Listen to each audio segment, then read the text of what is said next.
Terus dari perkara-perkara yang ditangani sama pengadilan ini itu rata-rata secara umum divonis bebas atau bersalah? Pernah nggak di pengadilan kita ini menangani perkara-perkara antara masyarakat versus perusahaan? Yang dilaporkan perusahaan belum ada ya? Belum ada.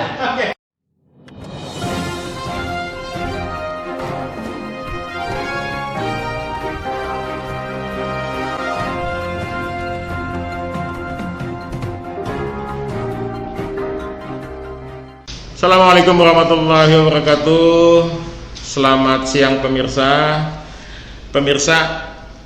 Keberadaan sebuah kabupaten atau kota itu tentu saja akan sangat bagus dan kondusif dilihat dari jumlah kasus perkara yang ditangani oleh sebuah lembaga peradilan. Nah, sampai hari ini kami memantau berapa jumlah perkara dan kasus apa saja yang paling banyak di Kabupaten Berau ini masih sangat minim untuk dipublikasikan, sehingga kita tidak tahu tingkat pelanggaran hukum apa yang tertinggi yang terjadi di Kabupaten Berau. Dalam rangka kepentingan untuk mengetahui tingkat kriminalisasi di Kabupaten Berau maupun untuk kemudian bisa dijadikan pencegahan, maka itu kami sengaja datang ke Pengadilan Negeri Kabupaten Tanjung Redep untuk wawancara terkait hal ini. Nah, saat ini pemirsa kami sudah tergabung dengan Humas Pengadilan Negeri Tanjung Redep, Pak Iwayan Edi ya. Langsung aja pemirsa kita sapa. Assalamualaikum, selamat siang Pak Edi. Ya, selamat siang Pak. Iya, terima kasih udah mampir ini. Ya, mungkin saya ini buka juga ya. Kan jauh juga. Ya, jauh. Kita sudah protokol kesehatan kok ya kan. Nah, yang pertama salam kenal dulu. Ya. Karena biasanya kalau kami kesini ini humasnya yang nanganin Pak Andi. Ya. Nah, ternyata Pak Andinya sudah mutasi, informasinya ke Tenggarong ya. Betul, Pak Andi sekarang di Pengadilan Negeri Tenggarong, masih di Kalimantan Timur. Masih di Kalimantan Timur, dan saya jujur terakhir liputan ke PN ini kasus Pak Bajuri sebelum pandemi. Sejak masa pandemi kami tidak pernah lagi begitu kesini. Baru semua.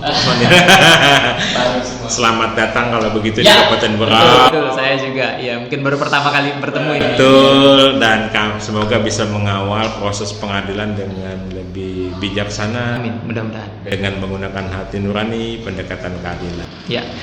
Langsung aja nih. Ya, boleh. Silakan. Bagaimana prolog kami tadi?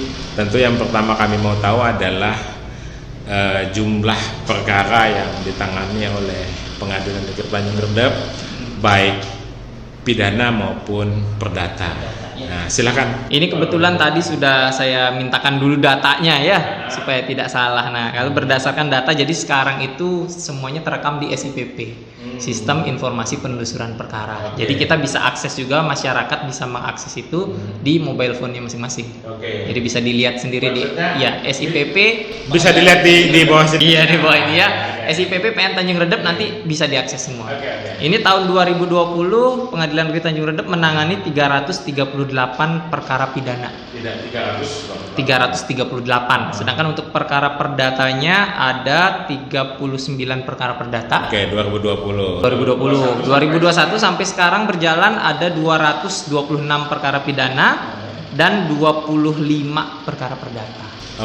Artinya kalau dilihat dari angkanya ini tampaknya untuk perkara pidana maupun perdata besar kemungkinan akan mengalami penurunan ya.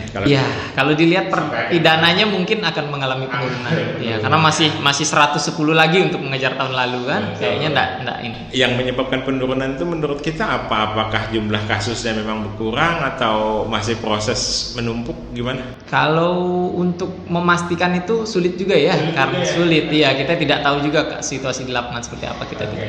Tapi ya kita syukuri lah. Kita syukuri kalau ada penurunan itu artinya ya kan lebih kondusif kan? Lebih kondusif gitu. Nah, dari data yang ada itu Pak Edi bisa digambarkan nggak kepada masyarakat minimal 3 besarnya lah tingkat kriminal tertinggi di Berau ini, urutan ke-1 apa, kedua apa, ketiga apa, perdatanya juga begitu, boleh dijelasin? Kalau dari perkara pidana ya, perkara pidana ini yang terbesar pertama itu narkotika. Narkotika itu hampir di mana-mana. Mana-mana, makanya setiap penjara pasti banyak tahanan narkotika. Yang nomor 2 kita kalau di sini itu pencurian, ya, lumayan tinggi. Yang nomor 3, nah ini kesusilaan terhadap anak. Kejahatan terhadap anak. Iya, kesusilaan tapi terhadap anak. Terhadap anak. Iya. Oke. Perlindungan anak kalau yang kategorinya.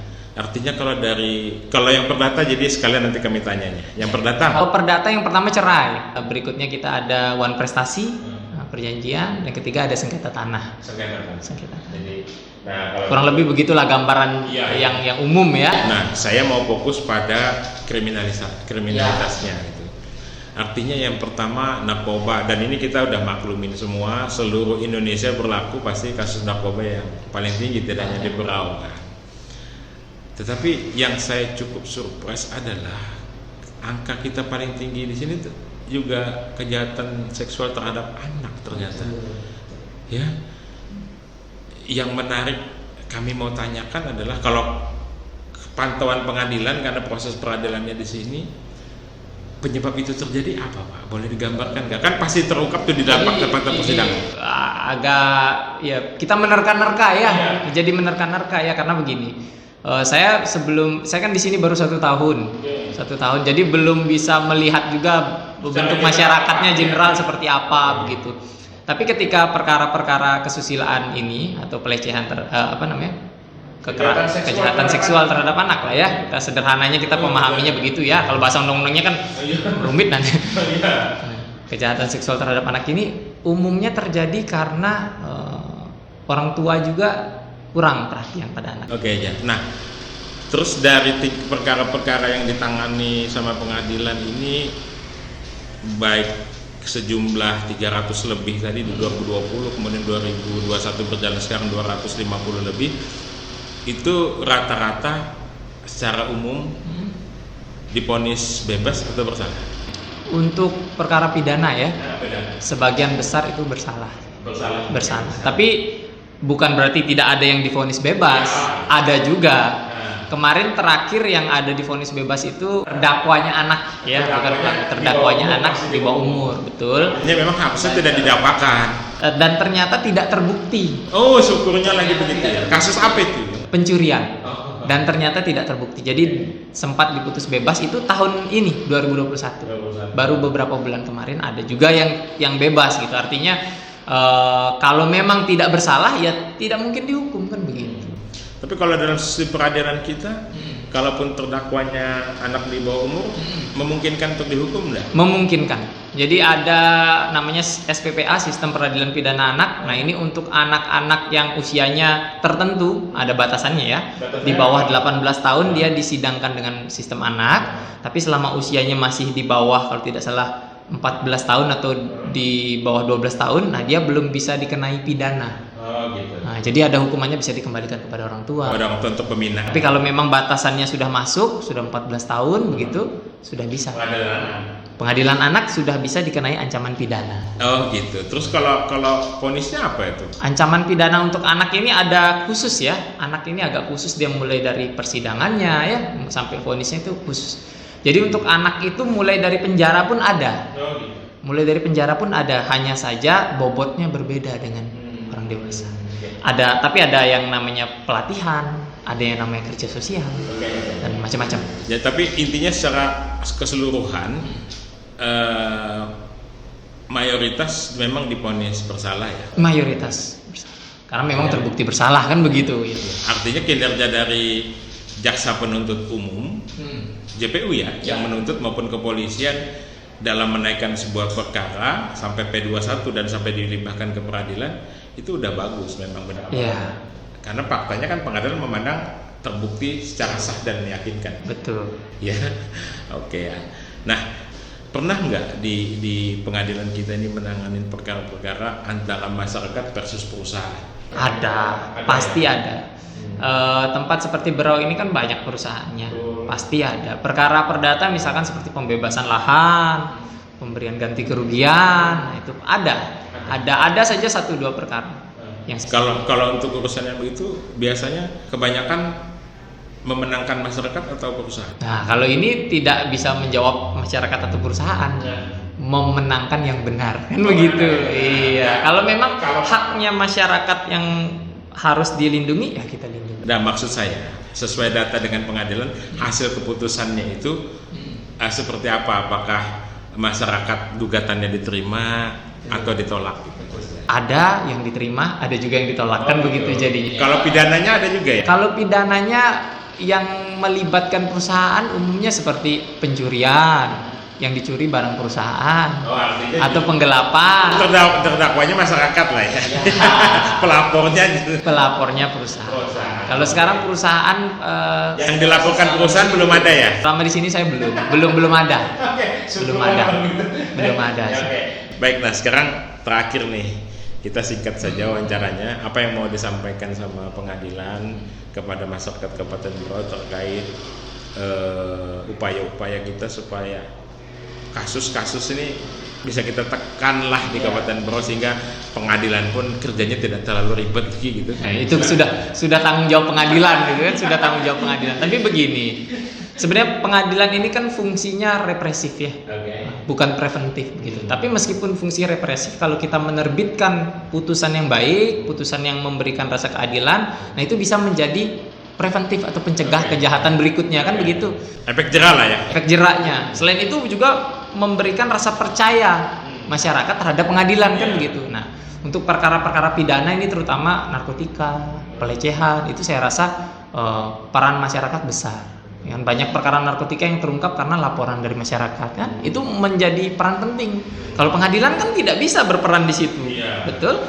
Seperti perkara pelecehan terhadap anak, pengadilan kan tidak berperan di situ. Kalau memang sudah hanya berhak memvonis, hanya bisa lewat vonis. Tapi mencegah itu, nah inilah peran-peran masyarakat, peran orang tua. Nah, itu yang harus difokuskan. Nah, yang ingin saya sampaikan adalah masyarakat dapat mengakses data-data pengadilan, mulai dari pendaftaran persidangan, jadwal persidangan sampai putusan, itu semua di website pengadilan.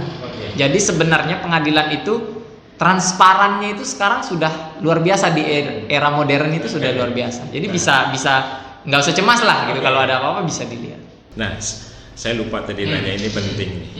Saya harus tanyakan sekarang tingkat trust atau kepercayaan masyarakat terhadap lembaga penegak hukum ya, termasuk dalam hal ini pengadilan, utamanya di Kabupaten Berau. Jujur saja tingkat kepercayaan itu sedikit gimana ya, keraguan itu ada.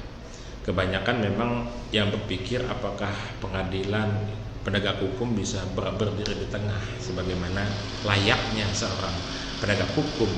Artinya tidak berpihak pada salah satu pihak, tapi menjalankan sesuai koridor yang benar terkait kepercayaan. Nah, menjawab terkait rasa kepercayaan masyarakat kepada pengadilan, inilah yang menjadi PR kan gitu. Nah, inilah yang menjadi PR. Jadi pengadilan itu memang punya peran untuk memunculkan rasa percaya terhadap pengadilan. Kalau memang pengadilannya tidak dipercayakan susah. Hanya saja, bahkan kalau orang datang ke pengadilan itu sebutannya pencari keadilan. Nah, bagi bukan warga, bukan masyarakat, bukan, tapi sebutannya adalah pencari keadilan. Artinya mereka membutuhkan keadilan. Nah, mereka datang ke sini ingin keadilan, kan begitu. Begitu juga dengan pengadilan.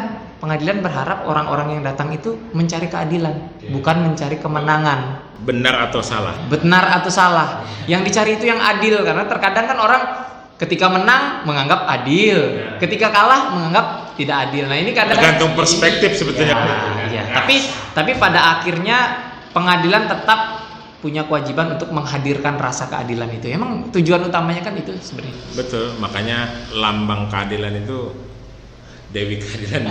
Ya kan, seperti itu. Karena memang yang bicara adalah timbangan mana berat yang mana.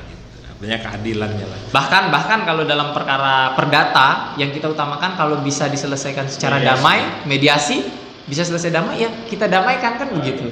Daripada kita mencari benar salah kan, berantem lama kan. Baiklah kalau begitu, terima kasih banyak. Kami sebagai media hanya bisa berharap semoga memang pengadilan dan penegak hukum yang lainnya bisa menjadi garda terdepan untuk menciptakan rasa keadilan itu di masyarakat Kabupaten Berau.